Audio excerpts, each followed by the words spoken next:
Mason jar life. Today is the first part in a two-part video series called Guide for New Homeschoolers. Today I will be sharing with you 4 first steps for new homeschoolers.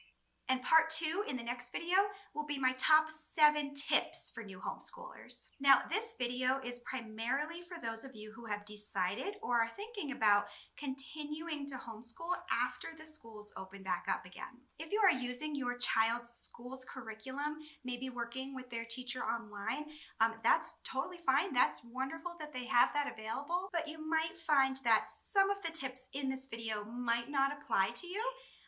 But it is my hope that you'll still get something out of this video. So if you have decided that you would like to permanently homeschool, then this video is for you. Also, as we approach the summer, now is the perfect time to begin planning for next school year. So let's begin with our 4 first steps for new homeschoolers. Step number 1, make sure you know your state's requirements for homeschooling. In the United States, the homeschool laws are governed by the states. If you are outside of the U.S., make sure that you do your own research and learn what the laws are in your country and your area. But if you are in the U.S., then definitely look up your state because the laws can vary greatly from state to state. For example, we used to live in a state where there were almost no homeschool requirements. We didn't have to tell the school district anything, and there were no regulations on what needed to be taught.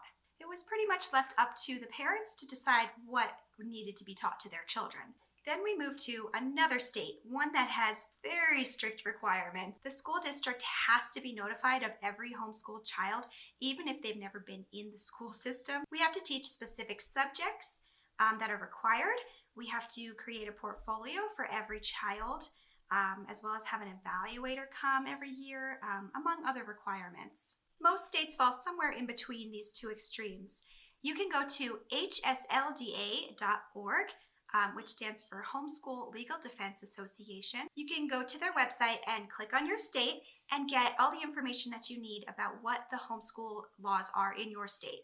If you see that your state happens to be one with very strict requirements like mine, please don't let that discourage you. Once you get a handle on all of the requirements, it really isn't that bad. If you are pulling your child out of the public school system, they will probably have you fill out a form stating your intention to homeschool. If they try to give you a hard time or you don't feel comfortable with something that they're telling you, I would definitely recommend the HSLDA. In fact, I would recommend that every homeschooler become a member of the HSLDA because they are there to protect your legal right to homeschool. And they're just a fantastic resource. Definitely look into them.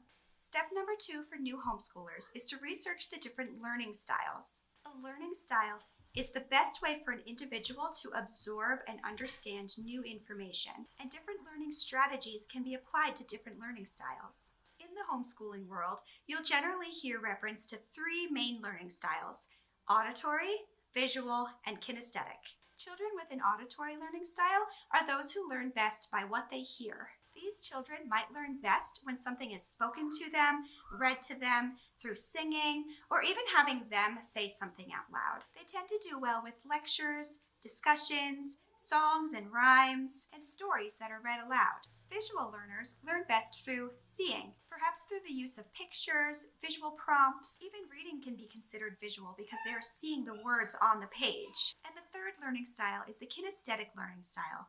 Kinesthetic learners learn best by doing. They learn through hands-on experiences, tactile and sensory activities, and whole body movement. Now, I would argue that most very young children are kinesthetic learners, and that might change as they get older, or it might not. There are kinesthetic learners of all ages. I would also argue that most children are a blend of learning styles and not necessarily just one learning style.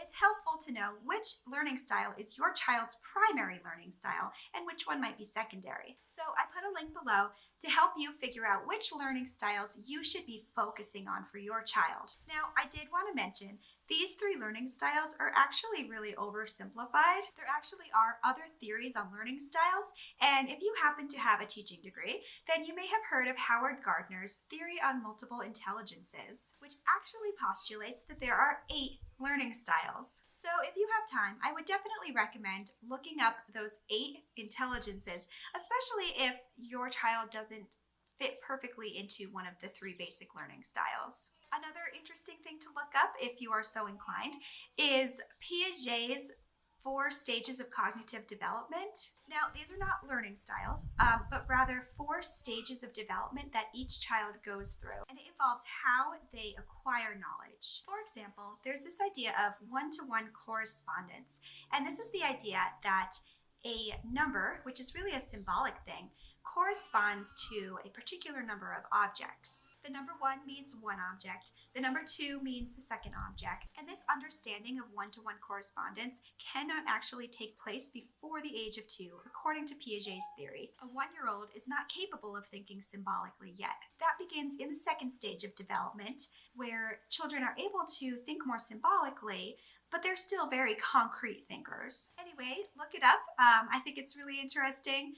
But it's really just a side note because it doesn't have anything to do with learning styles per se, but it is helpful to know what your child is capable of learning based on their age. It's kind of like teaching 101. Step number 3 in this guide for new homeschoolers is to research homeschooling styles. These styles are the methods for how a child should be homeschooled. I will briefly describe each of the main styles that you might hear about, but I did want to mention that there actually are numerous other styles and methods out there of how a child should be homeschooled. So you can decide how deep you want to go with your research. I don't want to overwhelm you. So I'll just mention the most common methods out there right now. And they're really helpful to know about because you can see that there's not just one way to homeschool a child. There are actually numerous different ways to go about doing it. So here are the 6 most common styles. The first homeschooling style I want to mention is the traditional homeschooling method. This method uses the same approach as most traditional schools. So somebody using the traditional method might use things like worksheets, assessments, textbooks, and other methods that might be used in the public schools. Some homeschoolers start off using the traditional method because they're most familiar with it, they're most comfortable using it, and certainly there are many positives to traditional homeschooling. It is predictable, organized, progress is easy to track. Many homeschoolers continue with the traditional method of homeschooling because it just fits them, and some decide it does not fit their child and they move on to a different method. The second method of homeschooling I wanted to briefly describe is classical homeschooling. Classical homeschooling borrows some of its ideas from some of the teaching methods from ancient Greece and Rome. It recognizes 3 learning stages based on age. The first stage is generally elementary age, called the grammar stage, and the grammar stage focuses on learning facts and memorizing. The middle school level is called the logic stage, where there's more critical thinking and analytical skills. And the final stage is the rhetoric stage, where students will focus heavily on forming opinions and on communicating these opinions. Often you will find classical curriculums that will revolve around learning about a specific time period in history, usually learning history in chronological order over the years. The third homeschooling method that I would like to talk about today is the Charlotte Mason method. The Charlotte Mason method is based on the teachings of a teacher from the late 1800s named, you guessed it, Charlotte Mason. This method incorporates teaching the whole person, not just the mind. There's an emphasis on good habits and good morals, which will permeate every area of life, not just academics. Being outside in nature is a mainstay of this particular method, which uses nature study as part of its core, which is observing and studying the nature that we see all around us. Rich literature, which Mason called living books, is also deeply emphasized and encouraged. Living books are used to teach subjects like history instead of dry textbooks. This method also utilizes specific techniques called narration, copywork, and dictation in order to teach skills like spelling, grammar, and writing. Narration is having the student tell back to the teacher in his or her own words what was just read. And as they get older, the narrations can be written summaries. And then copywork and dictation are having a student write down and copy a sentence or perhaps a stanza of poetry, writing it down so that they can more naturally become familiar with grammar and spelling concepts in a more organic way. There is also an emphasis on introducing children to and appreciating works of art and music. It really does take a whole child approach. The fourth method of homeschooling that we will talk about today is a unit study approach. A unit study approach will take one topic or theme and then incorporate that topic or theme into every subject. So for example, we once did a unit study about pumpkins. So we did addition using small pumpkins. We read pumpkin books. We learned the science behind why pumpkins might float and made pumpkin boats. We learned how to roast pumpkin seeds in the oven, and we made some beautiful artwork with the pumpkin seeds, as well as painting our pumpkins. Different unit studies might take different amounts of time.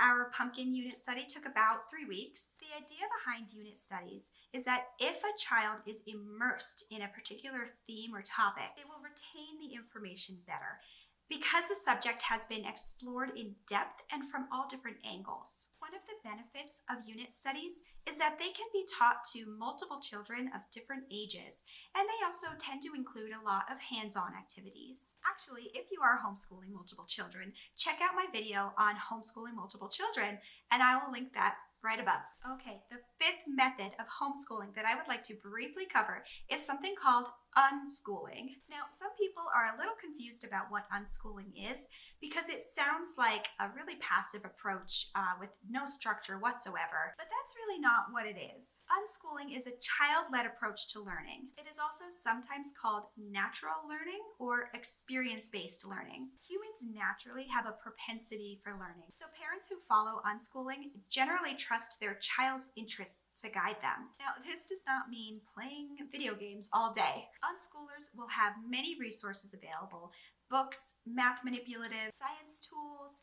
They may offer their children lots of opportunities for field trips or other hands-on learning experiences without the label of calling it school. Unschoolers can still follow their state's regulations and laws if they have astute record keeping and an observational eye. Many subjects can be covered throughout daily life and can be recorded in such a way as to prove that the required learning is happening. Parents can still be active participants in their child's education. They can still teach their children. They are still guiding their children. It just happens in a more organic way. As children get older and start exploring what they want to do career-wise or whether or not they want to go to college, they're actually very motivated to learn the necessary skills for these things. Unschoolers just have to trust the process. And finally, the last method of homeschooling that I would like to share with you today is called an eclectic homeschooling method. An eclectic method of homeschooling is basically a blending of different methods. An eclectic homeschooler might take parts of one method of homeschooling that works for them